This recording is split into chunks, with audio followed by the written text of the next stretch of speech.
Radhe Radhe everyone, welcome on my channel crucial chemistry. Stereo chemistry में आज हम पढ़ने वाले हैं कायरलिटी। तो कायरलिटी में को पढ़ने के लिए आप देख रहे होंगे मैंने यहाँ पे एक चार्ट टाइप टेबल टाइप कुछ बनाया हुआ है। ये आपके लिए बहुत ज़रूरी है कॉन्सेप्ट को क्लियर करने के लिए। तो चलिए शुरू करते हैं।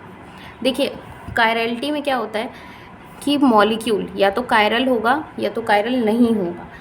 जब आप किसी वर्ड के आगे ए लगा देते हैं दैट मीन्स नॉट हो जाता है, या तो कायरल होगा या तो नॉट कायरल होगा। नॉट कायरल मतलब ए कायरल, ठीक है। कायरल मॉलिक्यूल्स क्या होते हैं? ऑप्टिकली एक्टिव होते हैं। ऑप्टिकली एक्टिव कौन से कंपाउंड होते हैं? जो प्लेन पोलराइज लाइट को रोटेट कर देते हैं, ठीक है। और उनमें एसिमेट्रिक सेंटर होता है और उनमें प्लेन ऑफ सिमेट्री और सेंटर ऑफ सिमेट्री नहीं होती है, ठीक है। और वो non super imposable mirror images होते हैं। ये हो गई कायरल की बात। ए कायरल में क्या होता है? ए कायरल कंपाउंड कौन से होते हैं? जो ऑप्टिकली इनएक्टिव होंगे, उनके पास वो प्लेन पोलराइज लाइट को रोटेट भी नहीं करेंगे, एसिमेट्रिक सेंटर भी नहीं उनके पास होगा, और उनके पास प्लेन ऑफ सिमेट्री और सेंटर ऑफ सिमेट्री होगी, ठीक है। और वो क्या होंगे? सुपर इम्पोजिबल मिरर इमेजेस होंगे। समझ में आ गया? देखो ये प्लेन ऑफ सिमेट्री और सेंटर ऑफ सिमेट्री दोनों ही नहीं होना चाहिए। मैंने एक ही क्रॉस लगाया, कहीं कंफ्यूज हो, और इसमें दोनों हो चलेगा, एक भी हो तो भी चलेगा, ठीक है। कायरल और ए कायरल यही होता है। अब यहाँ पे एक टर्म आई है प्लेन पोलराइज लाइट, है ना। प्लेन पोलराइज लाइट, वैसे तो जब हम चैप्टर पढ़ेंगे ग्रुप थ्योरी तो उसमें हम बहुत डिटेल में पढ़ने वाले हैं, बट अभी आप प्लेन पोलराइज लाइट का एक ओवरव्यू आप ले लीजिए। प्लेन पोलराइज लाइट को थोड़ा सा बस आप समझ लीजिए यहीं पे क्या होती है। देखो इसका नाम है प्लेन पोलराइज लाइट, ठीक है। नाम से क्या समझ में आ रहा है कि कोई लाइट है, कोई रे है, किसी लाइट की बात हो रही है, ठीक। तो हम क्या करते हैं कि हम एक सैंपल लेते हैं। जैसे मैंने क्वार्ट्ज ले लिया, एक हमारा मतलब वो है ऑब्जेक्ट है जिसमें हम लोग सैंपल को लेते हैं, ठीक है। हमने ले लिया एक ट्यूब, ओपन है ये, जैसे टेस्ट ट्यूब वगैरह होती है वैसे क्वार्ट्ज की बनी हुई एक ट्यूब होती है। उसमें हम अपना सैंपल ले लिए। सैंपल का मतलब क्या है? कोई हम इसमें हमने मॉलिक्यूल ले लिया, ठीक है। सपोज़ कोई भी XYZ हम मॉलिक्यूल इसमें ले लेते हैं। जैसे फॉर एग्ज़ाम्पल हम ले रहे हैं एक अमीनो एसिड होता है एलानिन।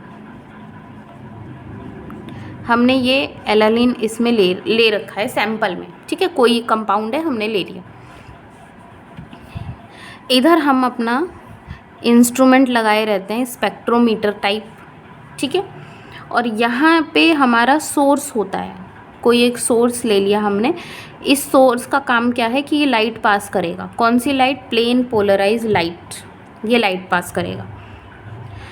अब ये लाइट यहाँ से होते हुए, भाई ये सैंपल है तो इसके अंदर एलानिल के मॉलिक्यूल्स प्रेजेंट होंगे, मॉलिक्यूल से ये पास होते हुए जाती है। देखो ये लाइट जो होती है प्लेन पोलराइज लाइट, इसका काम क्या होता है समझिएगा आप लोग कि ये जो है मेन इसका जो वर्क है। देखिए जब ये जो लाइट होती है प्लेन पोलराइज लाइट, वह यहाँ पे जब ये सैंपल से पास नहीं हुई थी पहले, तो ये एक स्ट्रेट डायरेक्शन में थी।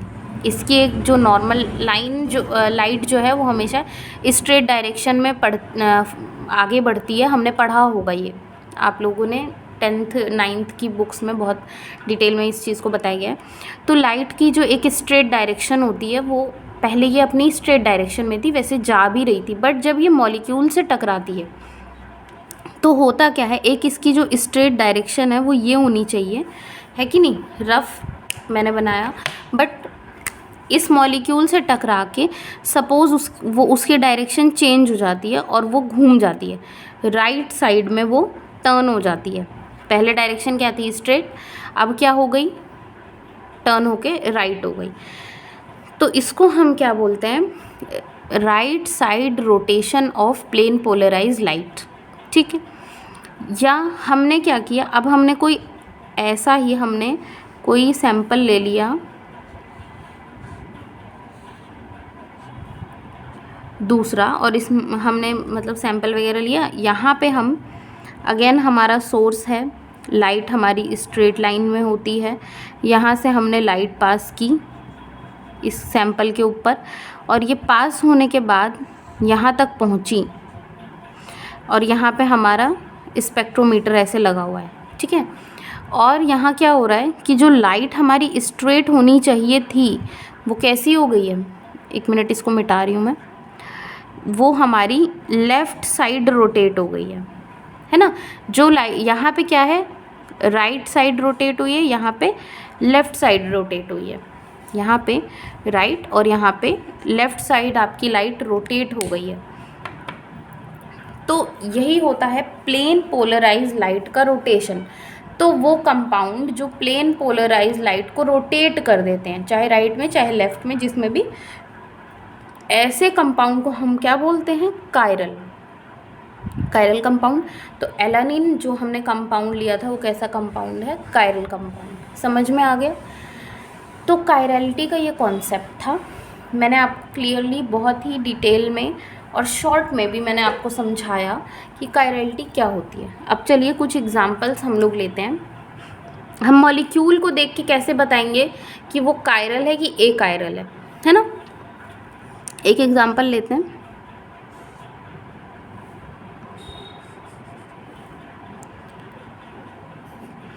यहाँ पे मिथाइल है, यहाँ पे मैंने कुछ नहीं लिखा, तो अब भाई इतना तो आप समझ रहे होंगे ना कि मिथाइल है। ठीक है, यहाँ पे आप देख सकते हैं कि सेंटर ऑफ सिमेट्री नहीं है। हमने सेंटर इस पॉइंट को मान लिया, यहाँ से जब इधर गए CH2, यहाँ से इधर गए तो हमें कुछ और ही ग्रुप मिल रहा है ना, इधर भी अलग अलग। तो सेंटर ऑफ सिमेट्री तो है नहीं कहीं से भी। अब प्लेन ऑफ सिमेट्री पे चलते हैं।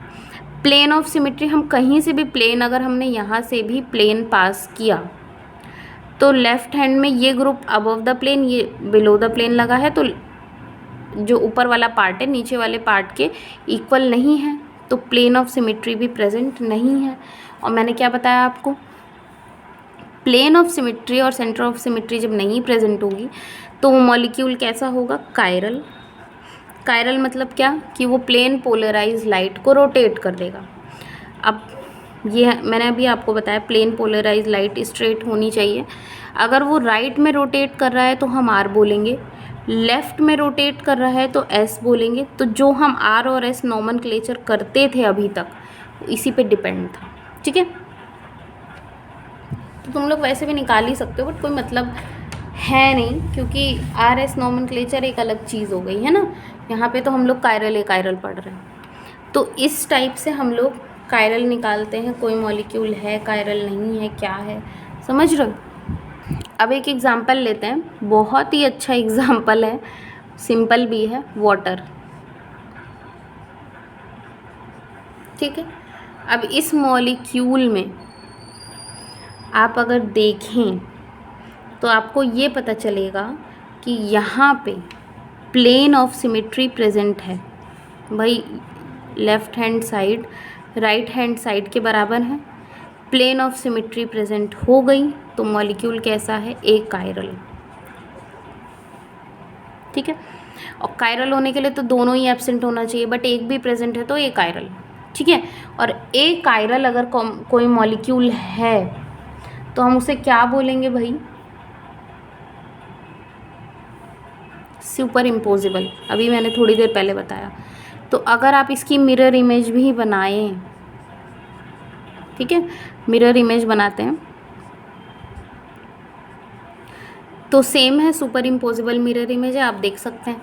देखो कुछ एक्सेप्शनल केसेस होते हैं, ठीक है, बट यहाँ पे मैं जनरली बात कर रही हूँ कि ज़्यादातर आपका यही फार्मूला अप्लाई होना है। ठीक है, कुछ अगर एक्सेप्शंस आएंगे तो वो भी हम लोग यहाँ पे डिस्कस करेंगे। फ़िलहाल अभी तक तो इनमें एक्सेप्शन नहीं आया है। ठीक, मेरे समझ में तो नहीं है। तो ये हमारा हो गया कायरलिटी। बहुत ही इंटरेस्टिंग टॉपिक है, आप लोग पढ़िए और रिवीजन करते रहिए। जो भी अभी तक पढ़ा है हमने अच्छे से रिवाइज़ करिए। अगर आप लोग किसी और के थ्रू भी पढ़ते हैं, क्योंकि अगर आप बहुत सारे लोगों को मे भी लग रहा होगा कि ये चैनल थोड़ा सा स्लो है, बट थोड़ा सा टेक्निकल इशू और मतलब कुछ इश्यूज़ हैं इन जिस वजह से बहुत हम स्पीड नहीं बना पा रहे हैं। बट फिर भी आज एक बार जब ये सीरीज़ कंप्लीट हो जाएगी तो आप लोगों को काफ़ी सारे डाउट्स आप लोगों के क्लियर हो जाएंगे और एक कंपटीशन क्लियर करने के लिए बहुत ही अच्छा मीडियम आप लोगों को मिल जाएगा। तो आप लोग मेहनत करते रहिए, पढ़ते रहिए, रिवीज़न करते रहिए, बहुत इम्पॉर्टेंट है। बहुत बड़ी वीडियोस मैं नहीं बना रही हूँ ताकि आप लोग आराम से रिवाइज़ कर सकें। बाकी बिना क्वेश्चन सॉल्व किए, बिना रिवीजन के कोई कंपटीशन बीट नहीं होगा। अगर आप लोग ये सोचें कि सिर्फ वीडियोस के भरोसे पढ़ लेंगे तो नहीं हो सकता, आपको अलग से क्वेश्चन करने पड़ेंगे। हर चैप्टर के कम से कम 100-200 क्वेश्चन तो आप कर डालिए। जैसे स्टीरियो पढ़ लिया, इसके 200 क्वेश्चन तो कम से कम आप कर डालिए, तब आप लोगों के कॉन्सेप्ट्स जो हैं बहुत अच्छे से क्लियर हो जाएंगे, है ना। तो चलिए इस वीडियो को यहीं एंड करते हैं। Thank you.